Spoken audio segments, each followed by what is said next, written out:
meu nome é Eduardo Silva dos Anjos. Meu nome é Nicole Souza. A gente tá fazendo podcast. O que foi que ele disse? Podcast. A gente tá aqui com o Djalma, do SEDECA. Olá, boa tarde.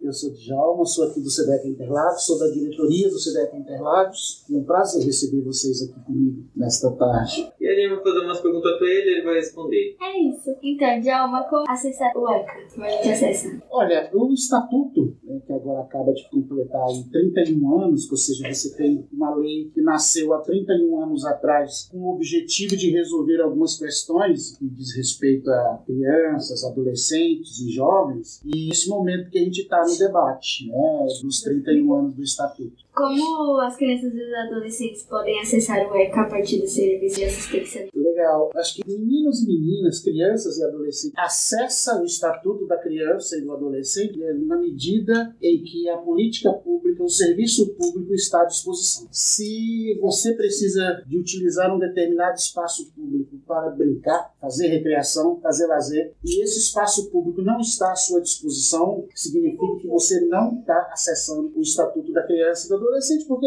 a lei é clara, ela diz que tem que estar à disposição da população, né? Se você precisa de um ponto, de um atendimento médico na UBS, e lá você não vai encontrar, e não é só você, sua família, todo mundo, e lá você não vai encontrar médico, não vai encontrar remédio, não vai encontrar vaga para poder ser atendido, tá? Significa que você não está acessando ao Estatuto da Criança e do Adolescente. Ou seja, toda vez que você tem seus direitos por aí à sua disposição, significa que você está acessando o Estatuto da Criança e do Adolescente. Djalma, por que foi escrito o SEDECA? O SEDECA é uma entidade, é uma organização, né? O SEDECA Interlagos, onde nós estamos. Agora, o Estatuto, né, o ECA, ele nasceu de uma história muito bonita, inclusive, de 31 anos atrás. Foi justamente quando o país estava escrevendo uma nova Constituição Federal, uma nova Carta, se você já ouviu essa expressão, uma nova lei geral para o país. E naquele momento se discutia tudo, menos criança, menos adolescente. Se discutia tudo, né? Se discutia meio ambiente, educação, saúde, mas a infância não se discutia. Quer dizer, ninguém colocou na mesa do Congresso Nacional a pauta das necessidades dessa população. E alguém levantou essa bola. Não, acho que nós precisamos discutir a criança a partir da criança. Ou seja, tem questões que os adultos estão dentro da legislação geral, que só discute o adulto, a partir da necessidade do adulto, daquilo que ele necessita. E por que não discutir as prerrogativas? Por exemplo, como é que vai se discutir o esporte na área da infância e da adolescência somente a partir do olhar do adulto? Tem alguma coisa? Porque o adulto, quando acessa a quadra esportiva, não é a mesma coisa quando uma criança acessa a quadra esportiva. Tem questões na quadra, eu estou usando a quadra como figura que vocês conhecem muito bem, tem questões na quadra que diz respeito ao adulto e tem questões na quadra que diz respeito a uma criança. Por exemplo, a quadra pode ser perigosa para uma criança, dependendo do jeito que ela brinca, né, e do que está lá à disposição. Então, escrever o estatuto naquele momento foi trazer para dentro da lei algumas questões, e muitas questões, que fossem especificamente e a partir da necessidade da criança, não da necessidade do adulto. Por isso o Brasil precisou de uma lei específica, e vocês sabem que são poucos países no mundo que tem uma lei específica para essa população. Não existe. Na América Latina o Brasil é único, não existe outro. Por que então a gente tem necessidade de falar dos direitos da criança dentro de uma lei? É porque a coisa estava ruim, né? Não estava se falando, nem estava colocando, então precisou escrever. Aliás, vocês têm uma expressão muito bonita também. Quando você está conversando com alguém que não entende o que você está falando, ou que você quer que ele entenda mais uma vez o que você está falando, como é que tu pergunta para ele? É suficiente ou quer que eu desenhe? É uma brincadeira, é pejorativo, é uma provocação. Mas no caso do estatuto, escrever o estatuto era quase isso. É preciso escrever aquilo que se os adultos entendessem, não precisaria ter escrito. Por que o ECA não foi abordado nas escolas? Esse é um grande problema mesmo. Aliás, hoje, depois de 31 anos, eu diria que não é que ele não foi abordado, né? Eu acho que aos poucos ele está sendo. Tem lugares mais, lugares menos, escolas mais, escolas menos. Agora, isso foi uma luta. Até bem pouco tempo, de fato, teve uma briga muito grande para incluir o Estatuto da Criança e do Adolescente na grade curricular das escolas. E há uma resistência muito grande na escola, porque aqui tem um problema que vocês precisam entender. E, aliás, tem que entender que tem dois direitos. Nós estamos falando de uma legislação que coloca diante da infância e da adolescência um bocado de direitos. A partir de hoje, vocês são donos da sua própria história, por isso. A educação é um direito. Mas quando você cobra esse direito e o Estado não está preparado para lhe dar esse direito, há reações. E há reações bastante duras. Por que eu vou aceitar o que você vem impor para mim sem questionar você mesmo? Entendeu? Então, a educação e o estatuto, no primeiro momento, entraram em choque os dois. Conflituoso bastante a relação dos dois, da educação e do estatuto. Agora, é a educação enquanto direito? Não. Mas aí temos um problema que dentro da formação de professores, por exemplo, isso não estava colocado. Portanto, houve uma resistência quando se discutia direito de criança dentro da escola. E há uma resistência muito grande pela comunidade escolar. Porque não é bem assim. Nas famílias também isso aconteceu, e muito forte. Até hoje, não sei se vocês já ouviram, mas de vez em quando aparece um maluco que diz que o estatuto só serviu até agora para passar a mão na cabeça, para fazer de conta que não respeita mais ninguém. Aliás, tudo que a juventude faz, que a sociedade não aceita, é culpa do estatuto, ou é culpa de determinada legislação. É porque é mal criada, é porque responde, não, é porque isso, porque tem uma lei que passa a mão pela cabeça. As famílias também reagiram assim, entendeu?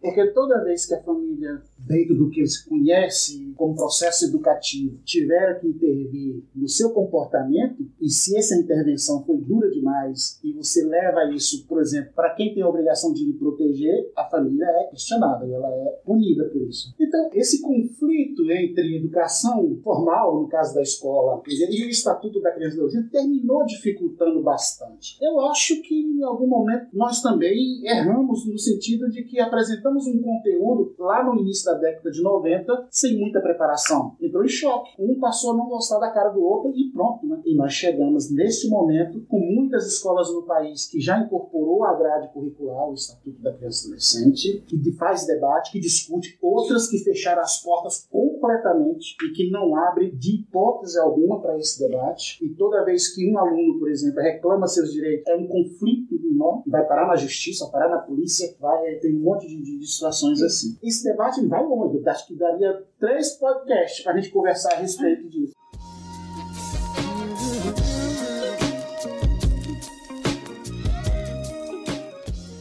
Quando o ECA foi criado? 13 de julho de 1990. Quantos anos o ECA irá fazer? Ele fez agora, 13 de julho, 31 anos. Por que o acesso ao ECA é tão difícil e a gente não vê ele exposto em qualquer lugar?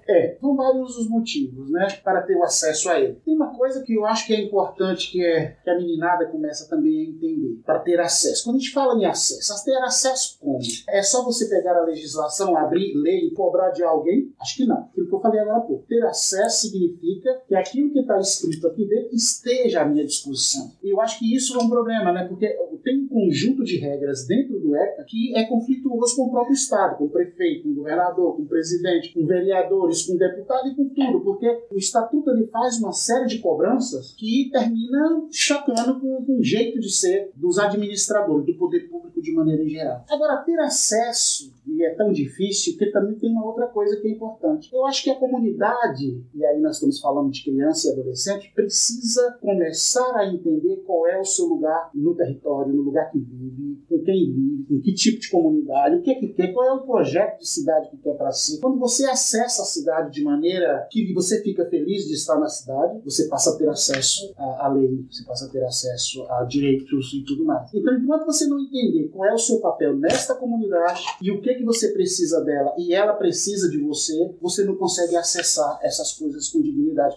O Estatuto é assim, entendeu? Vocês não são só consumidores de política pública. Vocês são cidadãos, sujeitos, dono da história. E deve fazer, inclusive, a política pública, né? Então, ter acesso a tudo isso, eu preciso entender que cidade é essa. Então, o ECA garante nosso direito, né? Ele não garante o seu direito. Ele não garante. O que está dentro dele são as regras para que o teu direito seja garantido. Quem garante o seu direito é o poder público, que é ele, o organizador e o administrador do que nós chamamos de políticas públicas. E aí há uma diferença, que é direito, que é serviço. Mais tarde a gente pode até voltar e falar disso, mas o que garante o seu direito, que está escrito aqui dentro, inclusive, do Estatuto, é o serviço público. Porque está escrito no Estatuto que você tem direito à saúde. Vamos voltar à saúde de novo, tá? Se o prefeito não construir a UBS e colocar o médico para trabalhar, e aí você pode dizer o seguinte, poxa, mas olha, aqui está a lei e aqui está a prefeitura. Olha o tamanho da distância entre um e outro. É preciso aproximar isso, entendeu? Porque quem garante efetivamente o seu direito à saúde é a UBS construída no seu bairro, com o médico trabalhando para que possa lhe atender quando você precisa dele. Agora, as regras estão postas. É como um time de futebol. Eu não jogo, mas eu também gosto.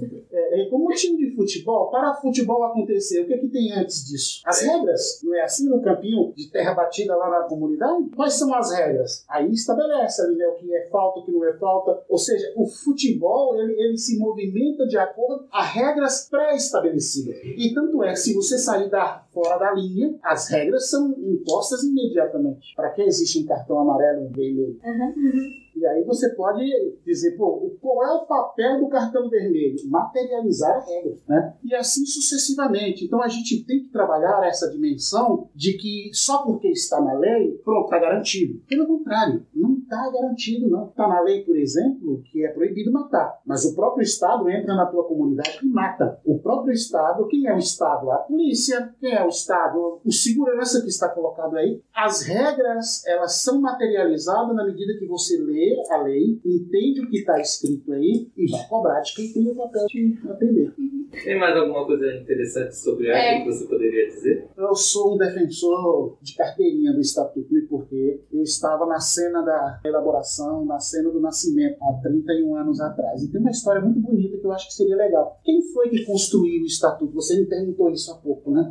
Só para vocês saberem, claro, todos os deputados que estavam no Congresso que construíram, mas os deputados construíram a cabeça dele? Não. Para o Estatuto ser construído e para ele nascer, teve uma grande mobilização no país inteiro. Porque não queria construir uma lei só para criança e adolescente. E o país inteiro se mobilizou nas periferias, nas igrejas, nos partidos políticos, sindicato, movimento e enfim, para que construísse uma legislação em torno da criança e do adolescente. Naquele ano, no final de 1989, estava em Brasília um grande número de crianças e adolescentes. Não era adulto. Crianças e adolescentes. Era tanto menino que foi um grande, que nós chamamos de primeiro e grande encontro de criança e adolescente reunido na Praça dos Três Poderes em Brasília, para cobrar dos deputados que construísse uma lei só para criança e adolescente. E o que os meninos e as meninas fizeram naquele dia? Imaginem vocês isso lá 31 anos atrás, em 1989, todo mundo segurando um na mão do outro e dando uma volta em torno do Congresso Nacional de mãos dadas, que nós chamamos de abraço. Esse movimento chama-se Meninos e Meninas de Rua. Esse movimento existe até hoje. Aquelas crianças que estavam lá, já são velhos, né? Mas o movimento de Meninos e Meninas de Rua está vivo até hoje. Estão por aí fazendo história também até hoje. Então, para o Estatuto nascer, quem foi que lutou? A meninada, não foram só os adultos. Os meninos foram lá e abraçaram o Congresso e exigiram dos deputados que construíram isso. Isso é uma história muito bonita desse processo todo. Aliás, é uma história que pode ser conversada com o pai, com a mãe, porque deve ser da mesma geração, né? 30 anos, 31 anos, talvez quem tem pais mais jovens, assim como a gente faz até hoje, pra gente conseguir alguma coisa, ou vai pra luta, ou então vai ficar chupando o dedo em casa, né? Não tem jeito.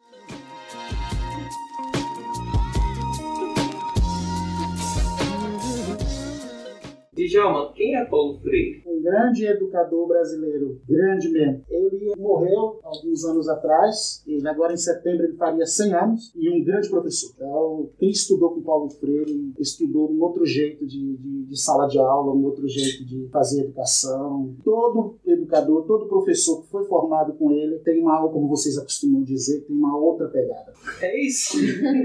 Então tá, muito obrigado, Djalma. Vamos acabar esse podcast. Obrigado a vocês. Volto sempre que quiser conversar sobre essa e outras coisas. A gente conversa. Vou vir todo dia.